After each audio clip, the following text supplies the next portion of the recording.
welcome to our webinar with Autism Partnership Australia on mastering toilet training for autistic children. My name's Nicole Hurley. I'm the Head of Fundraising and Partnerships here at Autism Awareness Australia. I'm also a parent of an autistic child that has been through toilet training. I'd like to take a moment to acknowledge the traditional custodians of the Guringai people of the lands that I'm speaking to you from this evening.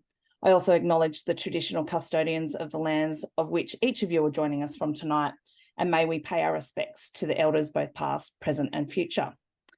Joining me this evening is Karen McKinnon, a psychologist and National Clinical Director at Autism Partnership Australia. She'll be providing you with practical and evidence-based tips and tricks for successful toilet training. Before we kick off, we'd just like to run through some housekeeping things. This session is being recorded for future viewing, so if you do have some sketchy internet, you will be able to see it later. If you have a question during our Q&A portion of the webinar or at any time, tap the Q&A button and type your question there. We might not have time to discuss all questions, but one of our panelists will respond to questions in that section with links to further information and support. So with all that in mind, let's kick off tonight's session. So mastering toilet training. Karen, thanks so much for joining us this evening. It's really lovely to see you, and I just know that everyone's going to get so much out of this session. But tell us a bit about Autism Partnership. Yeah, thank you. Thanks for having me, everybody. And I'm really excited to be here. I was saying to Nicole that I have just spent most of today talking about toilet training with a little guy. So it feels timely to be talking to all of you tonight. I am National Clinical Director of Autism Partnership, and we are we provide a lot of different services in Australia, in mostly Melbourne, Sydney and Brisbane. And really those services are broken up into sort of three types. We do early intervention programs for children in their preschool years. We also work with school-age children, usually in primary school age, in their homes and also in schools, and provide consultation services there. And then we have some allied health services that run along children for all of those ages. So mostly speech pathology, and I'm a psychologist. My sort of area of psychology is, education and teaching, but also understanding behavior and helping children learn things really is the way that I would describe my job. How fabulous that is. And I know you're saying you were spending your day doing toilet training today, so nice and fresh for everyone here. We've got lots of parents and carers here, so they must be interested or thinking about toilet training. So when you are starting to think about toilet training, you hear so much, but what are some of the skills you need to start toilet training? Yeah, that's a good question. Getting toilet training right is really about preparation and picking the right time to do toilet training. So I've sort of thought about this in sort of two different areas. And the first is making sure that the child is safe and happy as a prerequisite to get ready for toileting. So by safe, I mean a couple of things. One is that there aren't any concerning behaviors that might get in the way if you need to do toilet training. So I'm thinking of things like self-injurious behavior, but also medical things that might be going on for the child, like chronic constipation or something like that. We really want to get a medical clearance and medical check before we start anything with toilet training. So if your child has any sort of unusual toileting patterns and they're in nappies and you're seeing that they have, a lot of concerns around constipation or, diarrhea or anything like that, we really want to get a GP or a pediatrician to check that out. And the second part is not just are they safe, but are they sort of happy and in a good space to start a project like toilet training. And so that is, are they comfortable in and around bathrooms? Are they free from any sort of fears or phobias or worries about the toilet? Because if there's anything that is a barrier to being comfortable and happy in the bathroom or near the toilet, again, we might want to address that before we start toilet training, because you don't want to go into learning a new skill when you have all of these worries. And so that might require someone to come and support you in that area, just to work through some of those anxieties or those worries.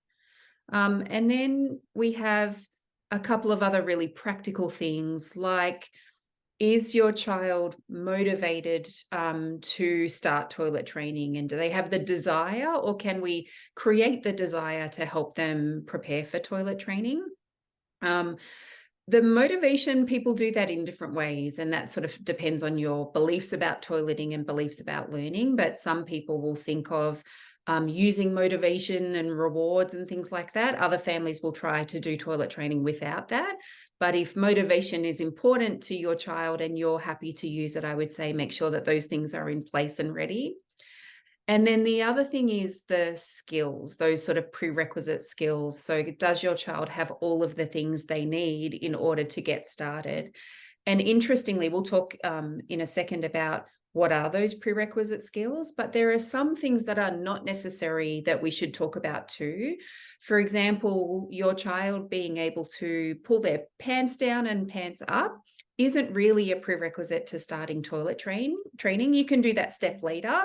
You can just help and support your child with that to start with, and then figure out how to do all of the self-care around washing hands and dressing skills and everything later on.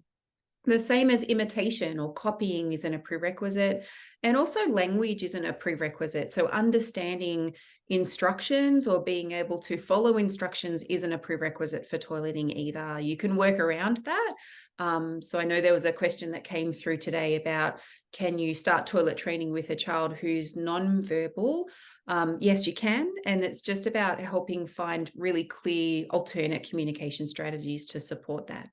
So once you have those 4 things in place and you've really done the preparation around that, then you're sort of ready to teach. There's a little bit around still preparing the materials and getting ready and doing some practice, but I'd say that's the things to think about before you start. And is there, I know sometimes a certain age gets banded around or talked about. Is there any truth to that matter?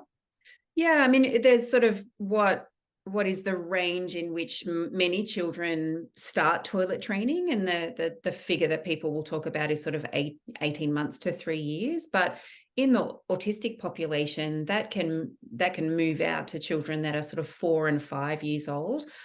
It's also culturally different as well. So there are some cultures where toileting happens really, really early, and others where it happens a little bit later. So I would say that the age probably is less important than making sure that the child has all of these sort of prerequisite skills. Sometimes we jump in really early to teach toilet training, and I might see what we're doing and just say, look, we should abandon this and come back 3 months later. You don't want to sort of dig in and have it not go well and then really feel like things are falling apart. You're better to just bail on that and come back to it when all of the prerequisites are there. Fabulous. So what are some of those more prerequisite skills that you'd be looking for to know that your child and yourself may be ready? Yeah, so this is a list of some of them, and there'll be others that are specific to each individual child. But the things that I think of when I'm going through a sort of mental checklist of, are we ready to think about starting? Does your child have periods of time where their nappies are dry? So when they do a wee, are they doing a sort of all of that at one time, or are they sort of having smaller urination periods across the day? If they are having, 30 minutes or an hour where they're staying dry, then it's really good to note down the time when the nappy is wet, because you might start to find that there are patterns. So, for example, if your child gets up and has a big drink or has a bottle, then you might find that half an hour after that, the nappy is really full. So, okay, well, we could probably, try to put him on or her on the toilet just before that. So I think really watching for those patterns of wet and dry nappies is helpful, and seeing if there are those periods of sort of half an hour to an hour where your child stays dry.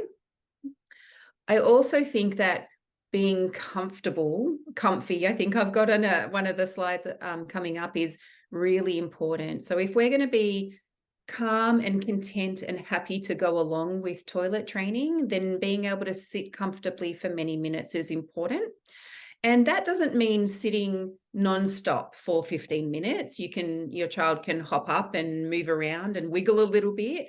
But in order to catch those first successes on the toilet, you might be needing to sit down for 10 minutes or 15 minutes or maybe even longer. So some things that we do there is sometimes we give the child a little toy to play with or hold, or we might have a tub of different toys that they can sort of swap in and out. Little fidget toys are fantastic for that. But we really do want to see good, strong foundations in sitting comfortably and staying in the one room, in the bathroom, for a little bit of time. Another area is some awareness of urinating. And again, I don't know that this is a deal breaker. We can start toilet training without this, but I definitely look for this sign as oh, great, like this is a really good marker that we might be ready.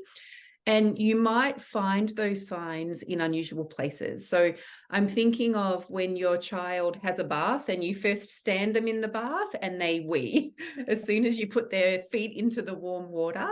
And then when they do that, they might look down and kind of notice that sensation. Or other things like they will go to the toilet in a certain location or things like that. Some children will do bowel movements and they always hide behind the couch or go to a separate room or something. So there's these little signs of awareness that that feeling is there in their body. And as I said, it's not particularly a deal breaker in terms of prerequisites, but it's a really helpful skill if you see that. And Karen, if you're doing that and recognizing that feeling, do we just say that's weeing, you're going to the toilet? Do we give it certain words and languages? So yeah, that can help. Yeah. And you want to do that in a way that is sort of soft, So one of the things we'll talk about is when you first have a success, we get so excited, but sometimes we can be so loud in our reaction that it scares kids, and then they like firm up and don't want to wee anymore, and the wee kind of moves away. So yeah, but you can definitely point out like, oh, wee wees, that's right, that's what you do, and just giving it a name I think is helpful. And one of the little boy that I was working with today, his awareness sign is that if mum and dad have a nappy off him for a little while, he won't urinate. And he waits until the nappy goes back on. So in my mind, I'm thinking, wow, he knows the difference between when I go and when I don't go. And he can hold on for quite a bit of time. And he would sort of cry out to get the nappy. So I was like, that's beautiful awareness. That really is a good signal to me that there is some skill set there for that little boy. Another skill is just understanding this idea of first we're going to do this and then we will do that. So things like first do a wee and then we can hop off the toilet and we can go and play. Again, it's not a deal breaker. We can work around it, but it is really helpful to be able to show the child like a bit of a schedule or some way signal to them, we do this first and then we do that. Sometimes with kids, we'll have like a little countdown system, like it might be 5 little stickers, and when all of the stickers are gone, we've finished practicing sitting on the toilet, just to help them understand how long to sit and stay in the bathroom. But that idea of knowing I'm going to do this first and then I get to do that, that's really, really helpful for toilet training. I talked about staying dry, and then I also talked a little bit about no fears or rules around toileting. So sometimes if there are very strong rigidities or rules around when and how children go, we have to sort of unpack those a little bit before you're really ready to tackle toilet training in a sort of healthy and safe and calm manner. Yeah, fabulous. So hearing all those skills, if parents think they're ready and they've got the skills, because let's face it, we need to feel confident in ourselves to start toilet training, and you're recognizing those skills in your child, where do you even start and what do you do? Yeah, so you start by taking a deep breath and really planning out what to do. I would not jump in without a plan. I really think that the sitting down and talking about it and creating this environment that's going to be conducive to toileting is really important. So I really will advocate again for, if you start and it doesn't feel like it's going well, I would stop and just reassess whether it's the right time, and just come back when everything is as good as it can possibly be for this to go well. And then I would think about the tools you need or the goodies you need in order to get ready. So one of the key things is a comfortable seat or a potty. And again, families have different preferences on whether they go straight to the toilet with a little insert or whether they use a potty and then sort of move that towards the toilet. But it's really important that your child can sit without their bottom falling in and also sit with their feet flat, and that they're comfortable to stay there for many minutes, and that it's nice and cozy and not too cold for them, and everything is really comfy for them. And then having those activities ready, those things where you can give them something to hold or play with while they're sitting and waiting, and just make it feel positive. Some people in America, they talk about potty parties. So it's, you know, that same thing of like, make it feel like it's a nice experience for the child. If you're keen on using rewards or motivation, then you might save those in the week before toileting, so you can bring them back out when you practice the toileting. That can help to boost motivation so that kids really see this as a novel thing that's sort of worthwhile doing. And then lots of changes of clothes, or having your child, you know, sometimes we'll talk to families about toilet train in the warmer months, so your child can actually run around just with underwear on, and if they're home they could run around without underwear on, so you don't have to wash so much, and there's not that many layers to get through when you're ready to jump onto the toilet. I also talk to families about trying to help the child to up their fluids when you're doing toilet training, because the more you drink, then the more you go to the toilet, and that's more chances that we have to have successes on the toilet, and success breeds success. So the higher proportion of wheeze on the toilet versus accidents you have, the more likely that those wheeze on the toilet are going to happen more and more in the future. So where you can, you know, if the child loves foods that are a little bit salty and then they have a lot of water, that can help in those sort of, you know, weeks that you're doing more intensive toilet training too.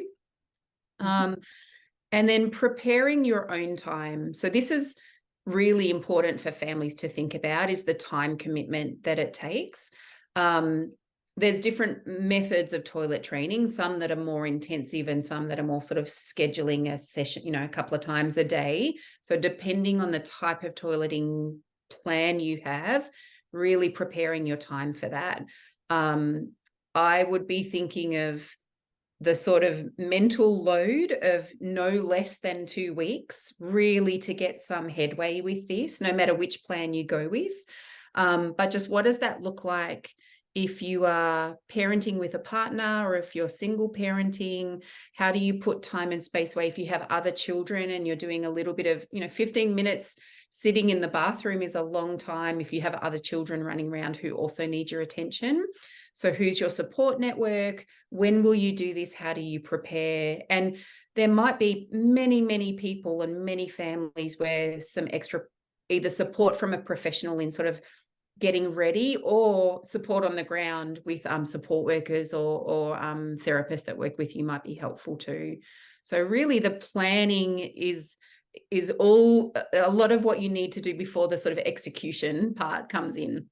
Yeah. And practicing, this is something our family didn't do and didn't know to do. So what kind of practicing can you do?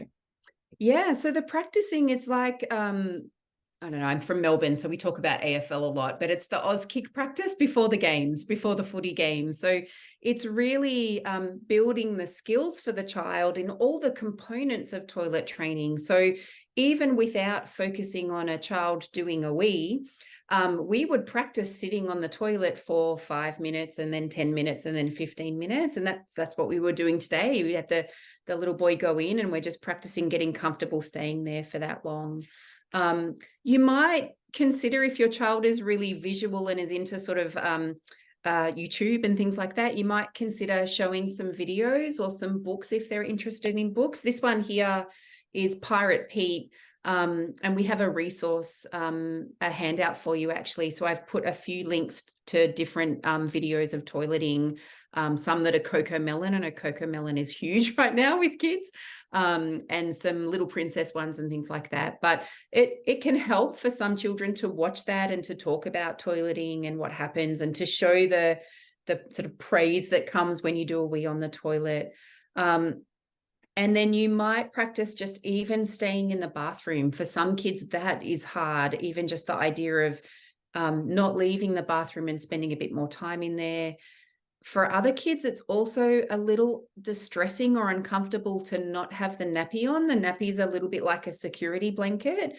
So even just having patches of time during the day where the nappy is off, or the nappy is on, but there's underwear inside the nappy, so that the sensory experience is sort of getting a little bit different. Or sometimes we've had the nappy on, but we just sort of cut a hole in it so it feels a little bit different, and it's just fading that nappy out a little bit. Whatever works for your child. But I would be practicing that before we even think about, okay, we're really going to focus on getting that wee in the toilet now. Such great advice.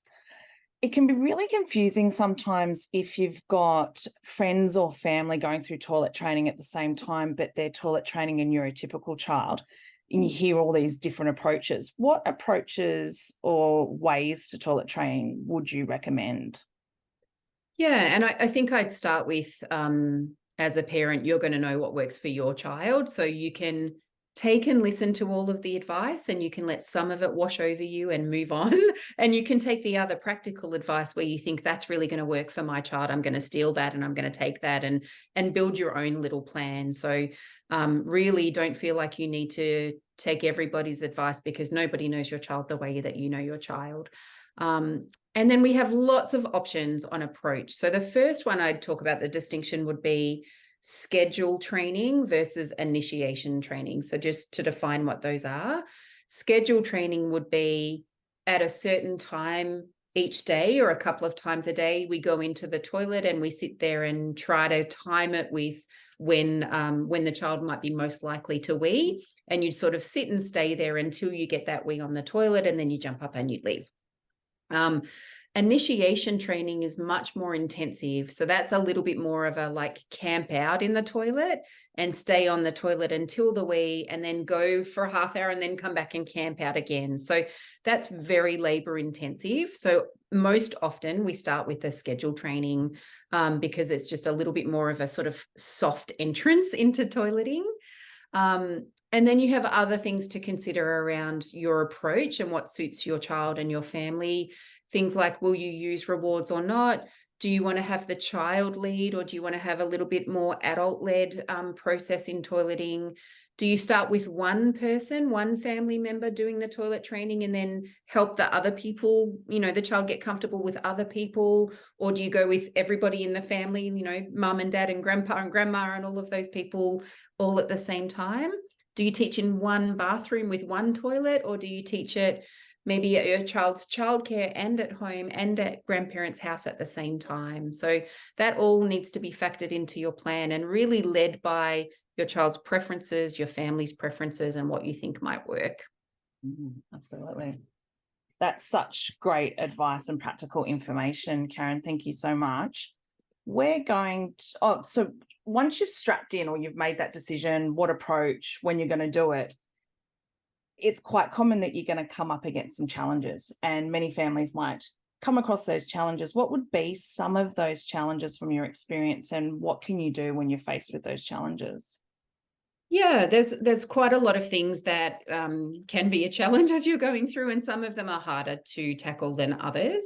One is just catching that first wee, just trying to get that first one. So I think if you're a couple of days in and you just haven't got it, it's probably back to the drawing board to see, okay, can we have more fluids, and can we change the time, and do we take him out of underwear, and all of those things. So just really, that first wee is the real success. It's like builds your confidence when you get the first one, and the child really, it's the start of them understanding the process. So I think if you can't catch that first wee, it's probably just take a step back for a second and think about what you can do differently.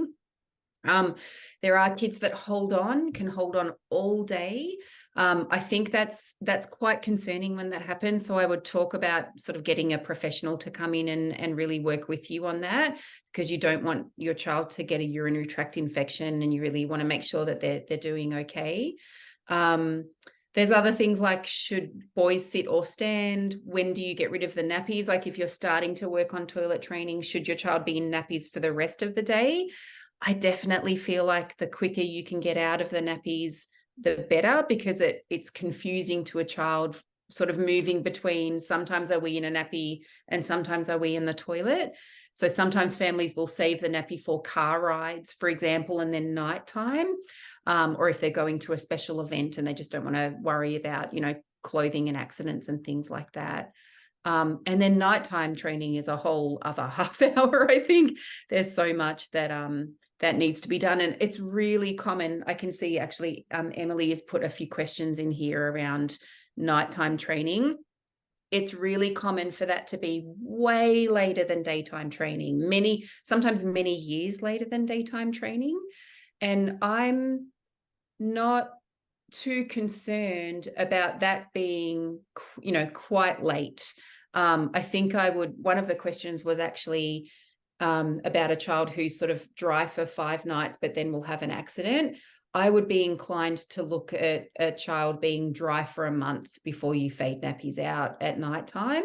There's not really any hurry for it, and you just really want to make sure that pattern is consistent, and that you're seeing your child sort of hold on overnight and then immediately jump up and do a big wee in the morning. So lots of different things that come up. Really common too for wees to be there, and for bowel movements to take a lot longer. So there are some good tips that you can work on there, but mostly it's just sort of problem solving here. So you might have the sort of first level of problem solving where you kind of work things through. And if you're really getting stuck, I would just think about, is there an OT or a sort of a behavioral psychologist that could come in and work with you? Thanks, Karen. Some really practical tips and things for us to all think about.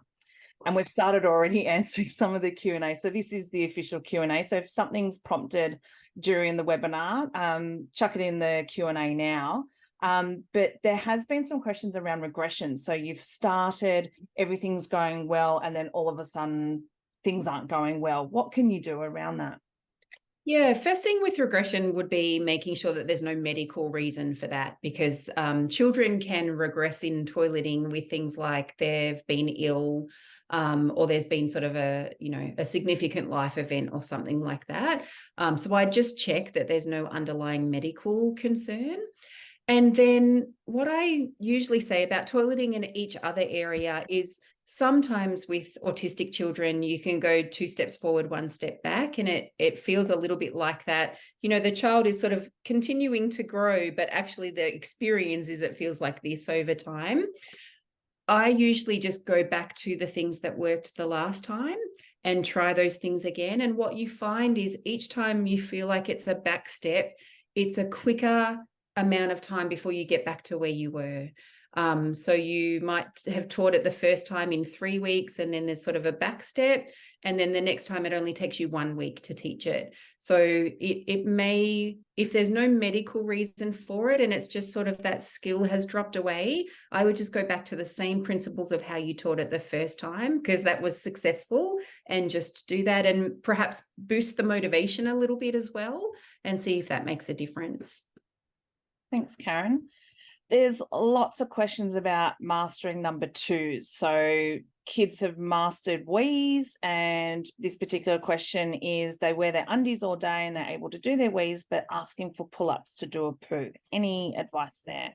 Yeah, that's my favorite thing to work on, actually. So there's a few different strategies for that. So, and just to describe in more detail, there is many children where let's say they master urination, and then it's sort of 6 months or more before bowel movements come along to toileting too. And lots of children are a little bit more fearful about bowel movements in the toilet than they are urination. And I can sort of hypothesize why that might be, but there is some different sensory experience for that when you do a poo when you don't have the nappy on. So children will often go to a certain area, or they will ask for a nappy, or they'll not want a person around them. There's lots of different ways that that can present for kids. And what I would first think of is just, what is that pattern? And then how do we help that child shift from where they like to do their bowel movement towards the toilet? And maybe I'll just give you one example of that. So let's say the child is comfortable sort of being in the bathroom, and you give the child the nappy, and they'll do the bowel movement in their nappy in the bathroom.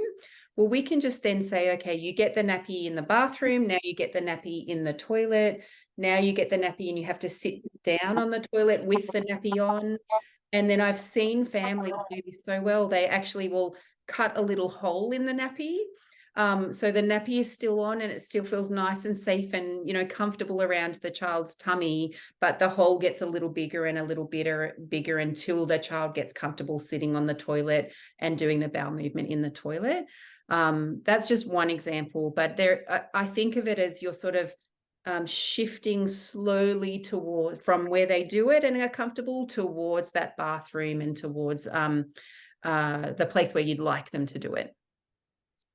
And sticking on number 2, so once you've mastered doing number 2s in the toilet, there's a question and lots of questions about how do you master wiping? So it's the act of actually going in, but then really making that hygiene and wiping sort of stick with the kids. Yeah, it probably depends on your child's skill set and whether you can coach them through with language, or whether you need to more show them through your actions.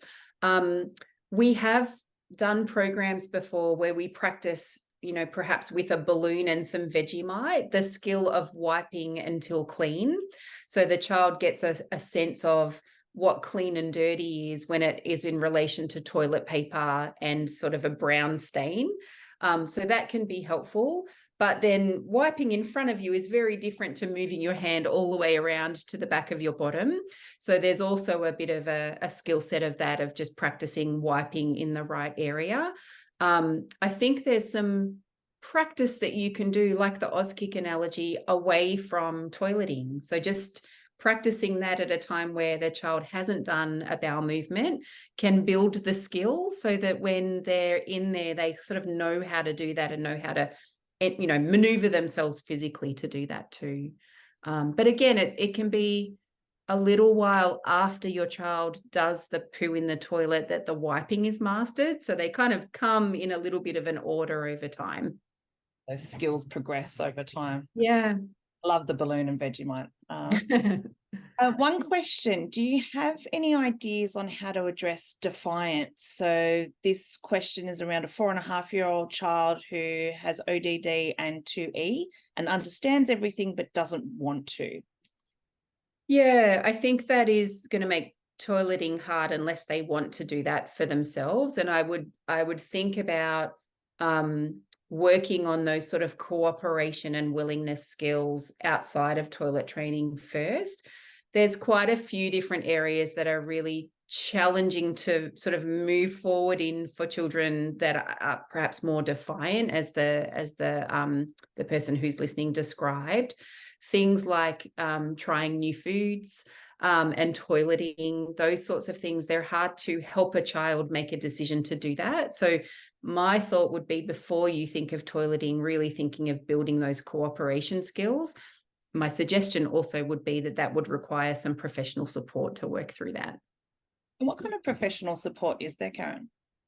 Yeah, there's lots of people that will work on emotional regulation, toileting, sort of behaviors that come up for children. So that would be a psychologist or a behavior consultant or an occupational therapist, are sort of the three that I think of very quickly.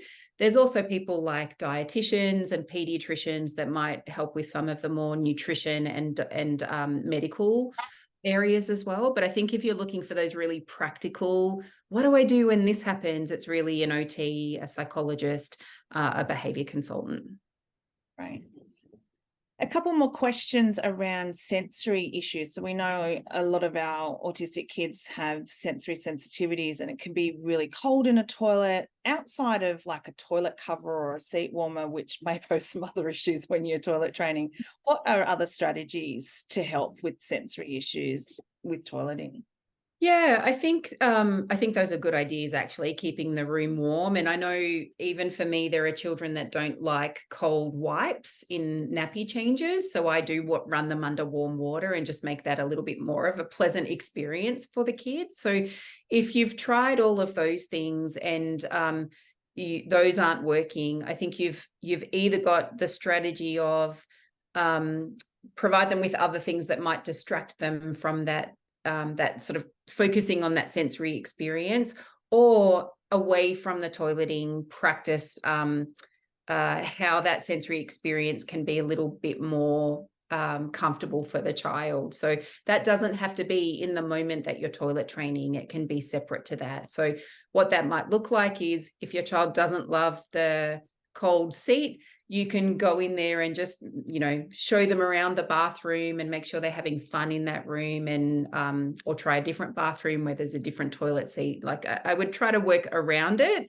or just build their acceptance of it through lots of fun experiences that you pair with that thing. Such great advice, Karen. We have gone over time. There is still lots of questions, which we will follow up post this webinar. So we thank you so much for your time and your questions this evening. We hope you've got lots out of this discussion and the Q&A, and to make you feel more informed and confident when it comes to, the tricky business of toilet training.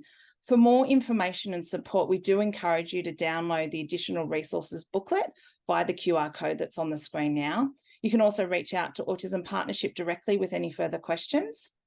If you loved what we talked about here tonight, coming up next month, we've got another webinar with Karen, and we're going to be talking about fussy eating, which I cannot wait for. I've got a fussy eater in my family. And Karen's going to give us really practical advice and strategies again, but to make meal times better for everyone.